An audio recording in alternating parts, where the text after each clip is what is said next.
Welcome to the 100th episode of the Bears and Lions podcast.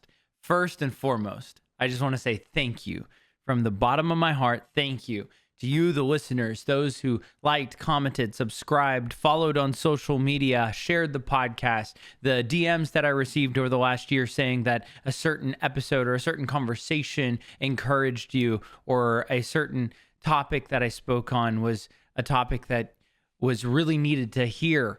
It's really, really encouraging to have those, and it's spurred me on. It's encouraged me along the way to keep going, because I originally started this podcast because for years I'd been having these internal conversations with myself, and I just really believed that I wasn't the only one. I believed that there are other people out there having these type of conversations, and as I've started the podcast and continued doing the podcast, I've recognized that, you know what? I'm definitely not the only one. So we're going to continue moving forward.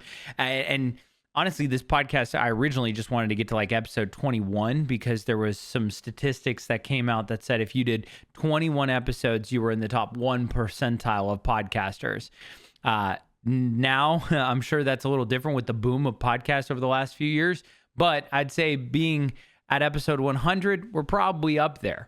We're probably up in that top 5, top 3% as well. So I'm going to continue going forward. It's never been about the numbers. It's always been about just doing this because there's so much joy in it. I love being able to do this. I learn so much. The research that I do and the topics that I talk about are all things that I'm learning in my life anyway. Experiences that I've had, things that I'm remembering, journal entries that I've gone through.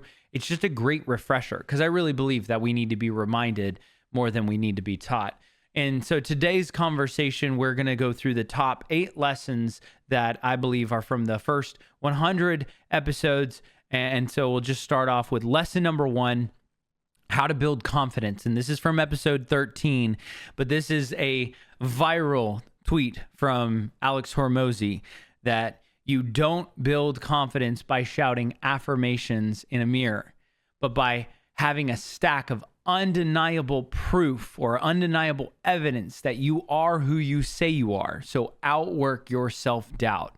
And this quote has absolutely encouraged me over the last year, and especially in making content on the internet and building a platform and a brand in a way of being able to say, I'm not the best podcaster, but I'm going to go do it and I'm going to get better at it. And I've built and built and built on that. And I continue to build and build on it. And so it's just a challenge and an encouragement that go and do. So whatever you're worrying about, whatever you're lacking confidence in, go and do it. Just start doing it. You're not going to be good at it at first, but you will build evidence that you're getting better and better and better and better. It's as if you wanted to learn how to play an instrument. Of course, the first time you pick it up, you're not going to be good. You're not going to be able to read music. But as you practice and practice and practice, you're going to start building evidence for yourself that you can start reading the notes or reading the music sheets and being able to know what to play. And then you're going to recognize that your hands are able to move in the specific ways that they should. If you're playing the piano, you're going to know what keys to hit. And you're going to start hearing it in your ears are going to start picking up that you're playing a tune that makes more and more sense. So you're going to build this evidence that you can do this. And that's what we need to do throughout life, is to build the confidence by building evidence that we can do this. So whether it's pursuing a brand new job or pursuing a career or a college degree or a spouse or a specific goal in life, maybe it's a house or a car or something like that, we can build evidence that proves to ourselves first that we can do it, which allows us, when somebody asks us, hey, can you do this? We have a stack of proof that says, yeah, absolutely. And so we can walk in confidence, not arrogance, not saying, oh, of course I can do this. I'm so awesome at this. I'm the best there ever was. Honestly, the only people I ever hear talk about or talk like that are the people who haven't done it a ton of times, who don't have a stack of undeniable evidence or proof that they can do it. So they talk like that. And as soon as I hear it, I'm like, maybe they can't do this, because why would they have to say it? Because people who can do it, just go do it. They're like, yeah, sure, we'll go do it. So I think that that's a key lesson from this last year is how to build confidence, and you build it by doing. You go and do.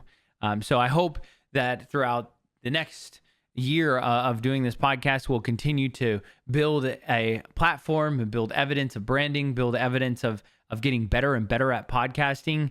I mean, if you go back to episode 1 versus now, I mean, you can see I have different lights, I have different ways, I prep different for the podcast. And so it's just a joy of being able to see that I have much more confidence in being able to do this than I did in that first episode. Lesson number 2, and this is the discipline equation. This is from episode 19. I actually really loved this episode. I really loved the conversation and the study that went into this. I was actually listening to a podcast called Modern Wisdom with Chris Williamson, who had Stephen Bartlett on. And Stephen Bartlett has a podcast himself called Diary of a CEO. Very, very popular podcast. I think it's one of the top 5 in the nation or top 5 in the world, possibly on Spotify. But it is such a good podcast. But Stephen Bartlett has this discipline equation of death, time, and discipline. So the way it's broken down, and this is actually super valuable for me. This has helped me so much with prioritizing my life. And you can do this right now and in your life to help you prioritize what's most important and what's least important. So here we go. The first thing of the equation is the why, and then the joy is the second thing, and then the cost is the third thing. So we're going to break down the equation. It's going to be the why behind doing the thing plus the joy of doing the thing minus the cost of doing the thing. And that's going to equal the likely outcome of you doing the thing. And if we put up to 10 points on each of those things, so you can give up to 10 points for the why or the importance of it. You can give up to 10 points for the joy of doing the thing, how much fun it is doing the thing, or how much fulfillment you get in doing the thing.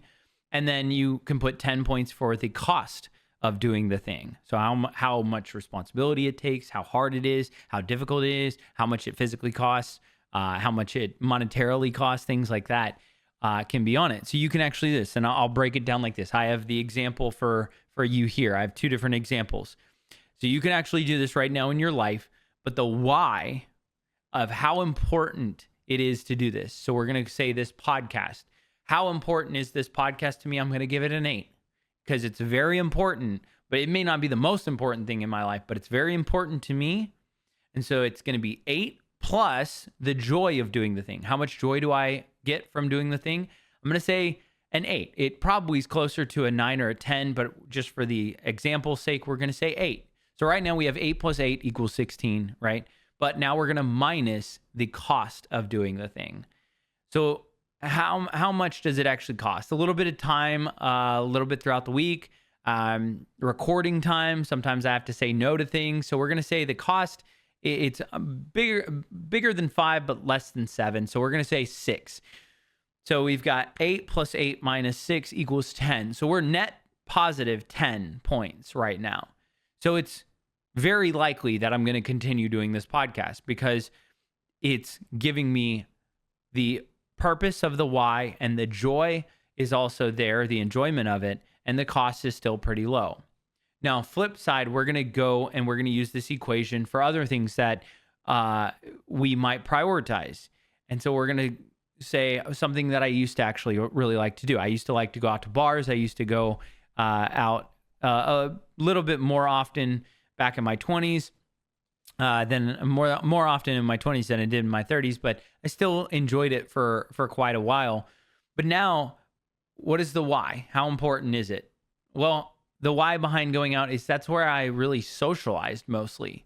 So it used to be a lot higher, but now I socialize at church. I socialize at the gym. I'm a lot more social out in the open, so I don't necessarily need alcohol to lubricate that social environment. Like, I'm pretty outgoing in those other areas now. So I'm going to say that it's a 5. It's not that important. Plus the joy of doing the thing.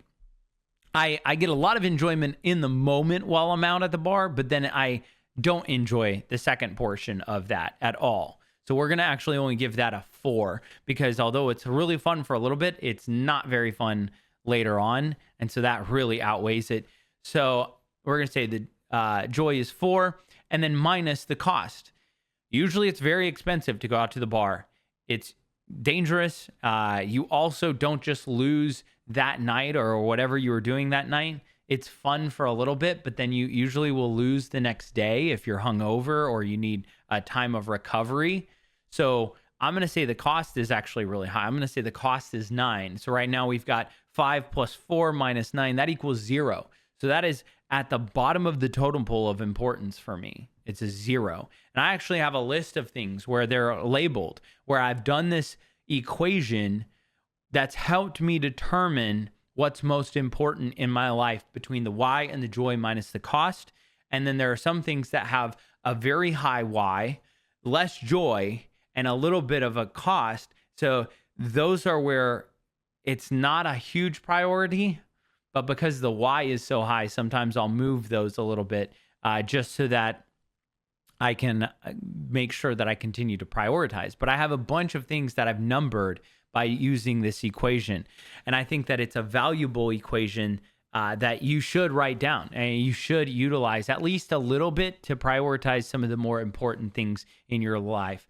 So the why of doing the thing plus the joy of doing the thing minus the cost of doing the thing equals the likely outcome that you're going to continue doing the thing. If it ever goes negative, most likely you're not going to do the thing if it's negative. Lesson number 3, say yes to opportunity. This is from episode 39. And this was right after I moved up here to Baltimore. I just said yes to the opportunity. But one of the things that I would not have done is I would not have been able to say yes to that opportunity if I hadn't said yes to previous opportunities years before. So I took an opportunity to go back into the workforce in a certain specific way after COVID. And then I started working at the company that I work at now. If I had never said yes to that, then I would never be in the position that I'm in now. So I said yes to those opportunities prior. And the way that I kind of look at it is we usually will say yes to opportunities that are right in front of us, but do we always have the wherewithal to look at opportunities down the road? And so this is the way I would say is if I offered you $1 million, you get a chance to win $1 million. All you have to do is shoot a basketball into the net from half court. Would you say yes? Of course. Would you say yes to do that? I feel like the answer is yes. If you were at a basketball game and you were chosen out of the stands and said, hey, you get an opportunity to win $1 million. I feel like you'd say yes. Then what if I said you could shoot as many shots as you could in a minute? Would you still take that opportunity? Because I feel like some people might say no to that first opportunity. They'd be like, if I miss really bad, it'll be so embarrassing. But now you have as many shots as you can take. So it doesn't even matter how many you miss. All you need to do is make one and you win $1 million. And I think that we sometimes will do this when we're looking at opportunities is we can say yes when it makes sense or when we know we can fail, when we know we can afford to take more than one shot. But what we do is we sometimes will look at opportunities and we'll think, oh, I only get one shot at this, so I'm not even going to do it because I don't want to be embarrassed. When the reality is a lot of things in life we get multiple shots at. And it's more like being able to shoot as many shots as you can in a minute and hoping that one's going to go in. It's much better odds if you just take the opportunity and you say yes. Because I think it's easy to say yes to those opportunities in front of us. But the opportunities that are down the road in our future that we're going to face, those are the ones that are hard to say yes to because we don't quite know about them. And we have to learn to say yes to the hard things that we're doing today in order to be prepared for the life-changing opportunities that are on the way, that are on the horizon coming at us from the future. Lesson number 4. These are the paradoxes that changed my perspective. And this is from episode 37. I went through 3 paradoxes in that episode. I'm just going to share 2 that really impacted me. One being the region beta paradox. The region beta paradox is a unique paradox where it's not bad, but it's not good. And therefore, no change happens. And the example is somebody's in a relationship. It's not a great relationship, but it's also not a terrible relationship, but definitely not happy in the relationship. So you just kind of live in that relationship in the mediocrity of life. And you never know if it could get better or if there was a better opportunity out there or if somebody would treat you better. So you just stay in this really mediocre relationship. The other option is, or the other analogy is how you get somewhere. So if you needed to be somewhere in 15 minutes and you can walk 1 mile in 15 minutes, however, if you drive, it's going to be much faster than that. So if they say, oh, yeah, this place is only 1 mile away and you need to be there in 15 minutes, you have to leave right now and you have to start walking. But if it was 2 miles, you could drive 2 miles in 5 minutes. So it would actually be better if it was farther, because then you would save 10 minutes of time and you'd be able to drive there much easier.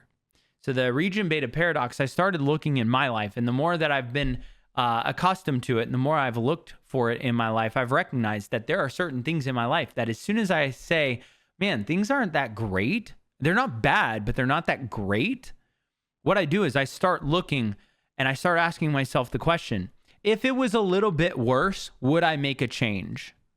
Right? So maybe it's a diet, or maybe it's an exercise routine or something along those lines. Like, it's not bad, but it's also not good. So if it was a little bit, just a little bit worse, would I make a change? And usually, as soon as I recognize that I would make a change if it was a little bit worse, I go ahead and just assume it's worse and I make that change. And that way I don't live in the mediocrity of it all, and I actually start to move to make changes, which I think has been super valuable in my life. Second paradox that I want to talk to you about that really impacted me was the Solomon paradox. And this is named after King Solomon, who was this wise king in the Bible as well as in history, in the fact that people would come from all over the world to seek his wisdom. He was this wise king.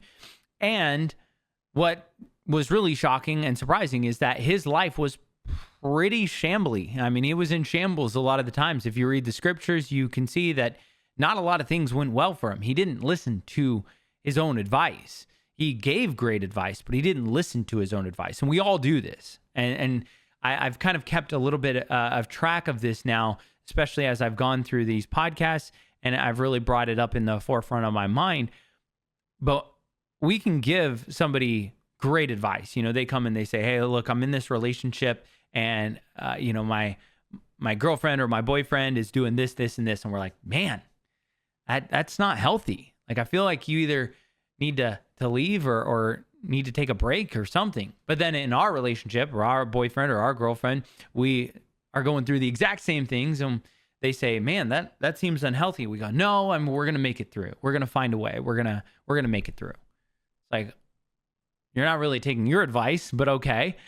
And I really thought it was unique because Alex Hormozy has this thing where he calls it his letters to his 85-year-old self. So he envisions that he's talking to himself, who's 85 years old now at the end of his life, and giving advice. So if you were in the future and you look back and saw yourself today, what would your 85-year-old self say? And this is something that I've kind of adopted from Alex, and I've started asking myself and had these conversations with 85-year-old Kyle, who's probably even more bald, and he's probably got a couple hip replacements or something like that by then. But on the days where I wake up and I don't want to go to the gym, what will my 85-year-old self say? Kyle, go while your health is with you. Go while you can. Enjoy the gym. Enjoy the physical freedom of being able to go and lift weights while you can.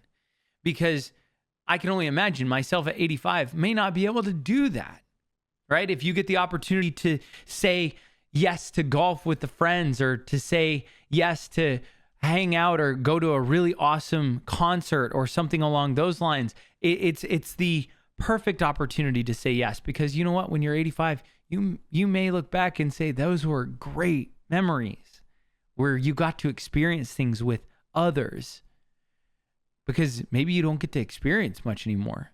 So you live through those memories.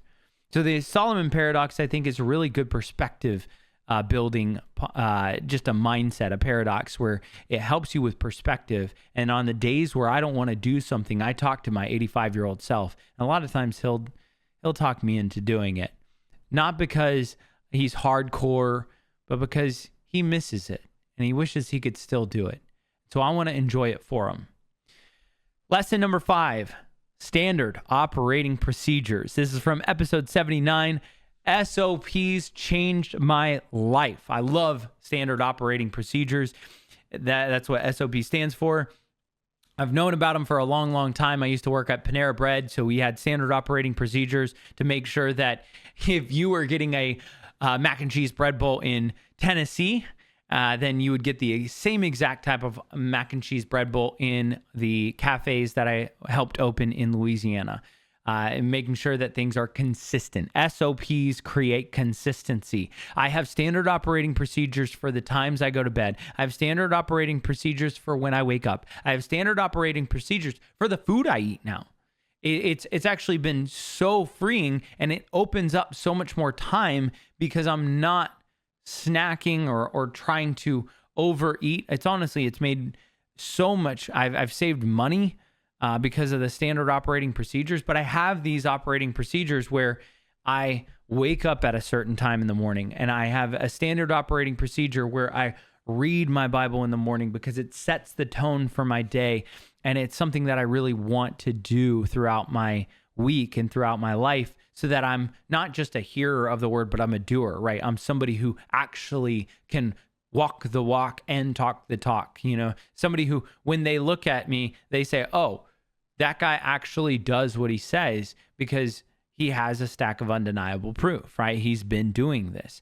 So these standard operating procedures, I highly, highly recommend. If you don't have SOPs in your life, start small. Make little SOPs for maybe the grocery store, right? Or maybe a budget, or maybe you need to make a standard operating procedure on how you do the first 15 minutes of your day. So it doesn't even matter what time you wake up. But every 15 minutes, or every time you wake up, the first 15 minutes of the day are going to be this. And so it may be brushing teeth, it may be, doing sit-ups or something like that, whatever your operating procedure you want it to be. But I highly recommend always having a standard operating procedure. Maybe it needs to be a bedtime routine. It doesn't have to be anything extravagant. It could be a 5-minute. But as long as you have a standard operating procedure, you start small and you start building those out. And honestly, it's created so much time and so much consistency in my life, which gives me so much more freedom to do what I want, because I know that I'm going to do this, this, and this, and I don't have to plan around it because this is just a part of my procedure of life. Lesson 6, the unexpected. This is from episode 12, so we're going all the way back. And this is where things are just unforeseen. And I think in the episode I talk about Aaron Rodgers getting injured 4 plays into his first game playing for the New York Jets. But I genuinely think there are so many things in life that just are completely unforeseen and unexpected, and you really just can't even plan anything around it.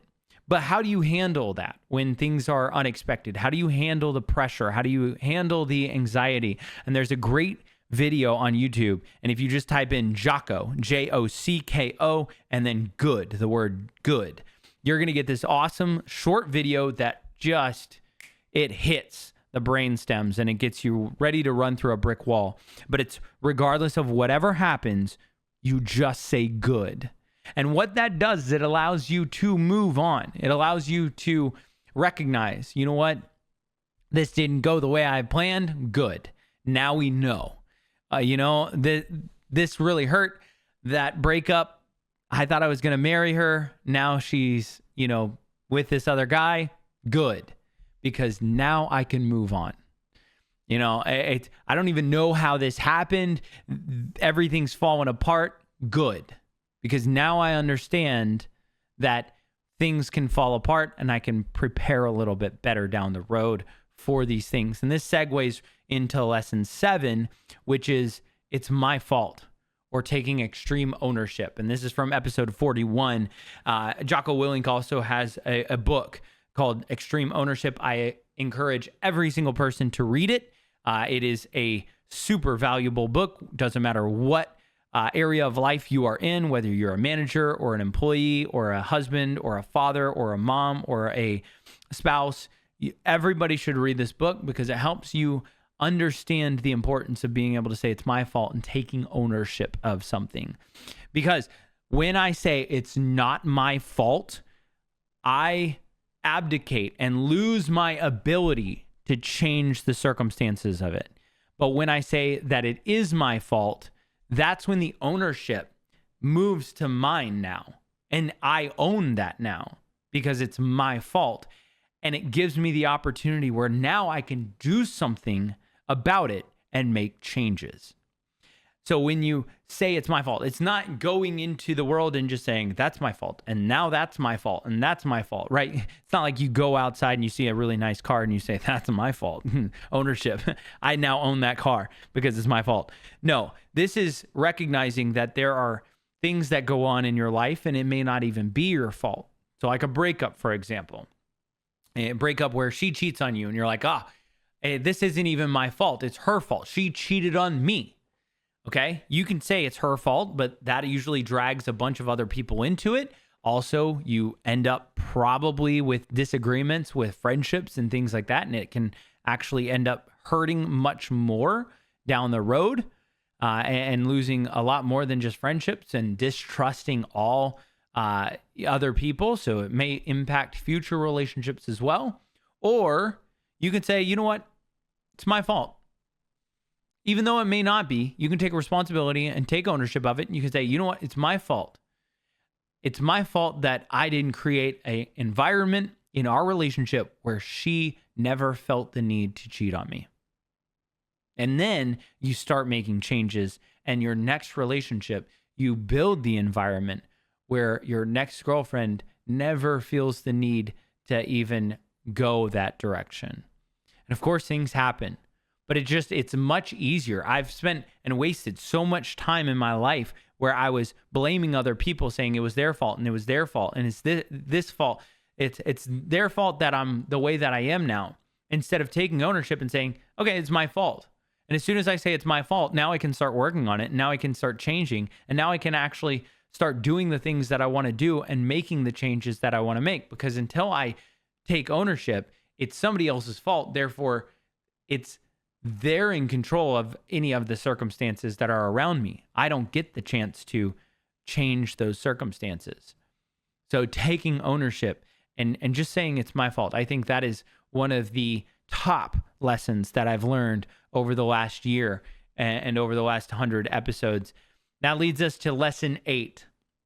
And this lesson, honestly, we go back all the way to episode 5.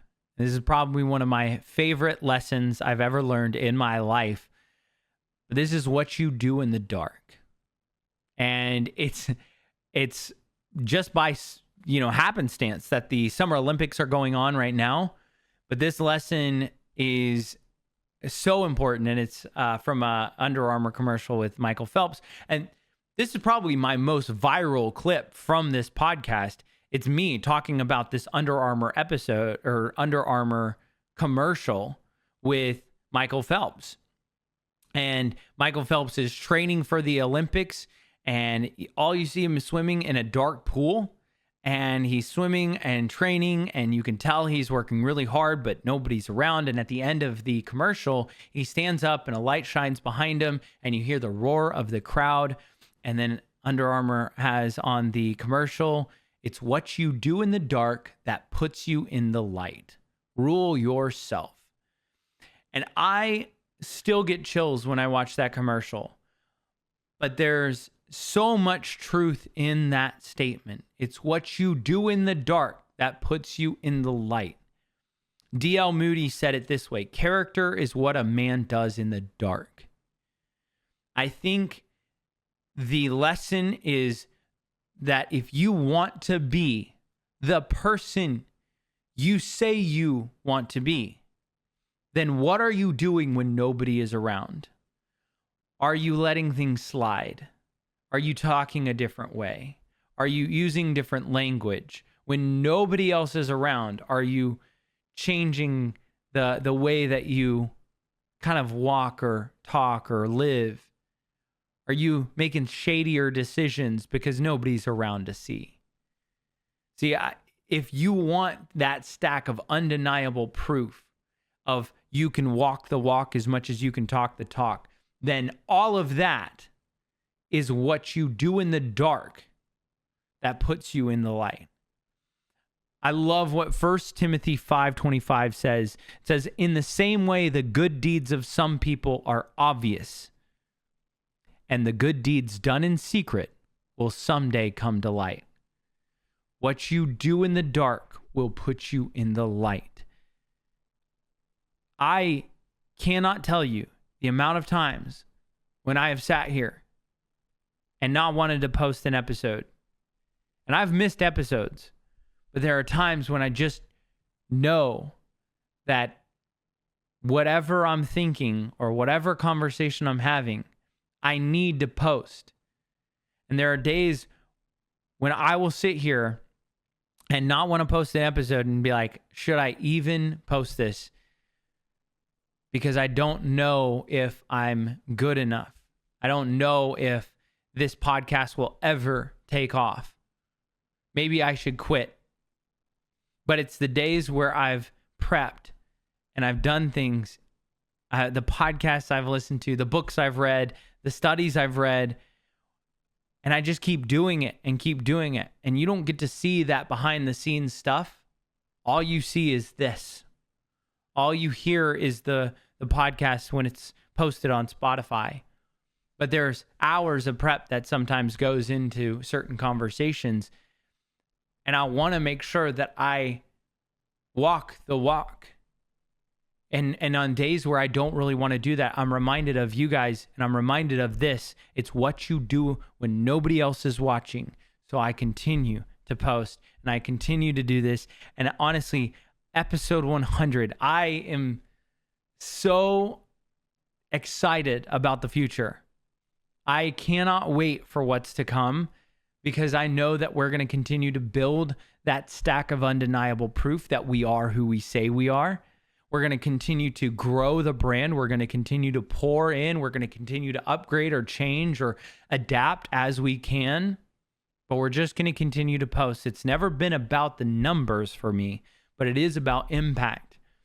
And in order to impact the people, I do hope that you like, comment, subscribe, share, get this podcast out there. If these conversations encourage you in any way, I don't want to be the person who says, oh, if I can just help one person. If I wanted to help one person, I would take somebody out to dinner. I want to help many people. And in order to do that, we need to open up this conversation and share this with more people and get more people involved in that commenting and in the interaction of sharing and subscribing and things like that. So that is going to be a focus from episode 101 to episode whenever. We're going to continue to adapt, grow, and focus on that. So thank you all so much for listening. Again, I am so thrilled that we've made it to episode 100. For everybody, I hope you have a wonderful rest of your week. For everybody else, remember to give grace, show love, and as always, stay stellar. Peace.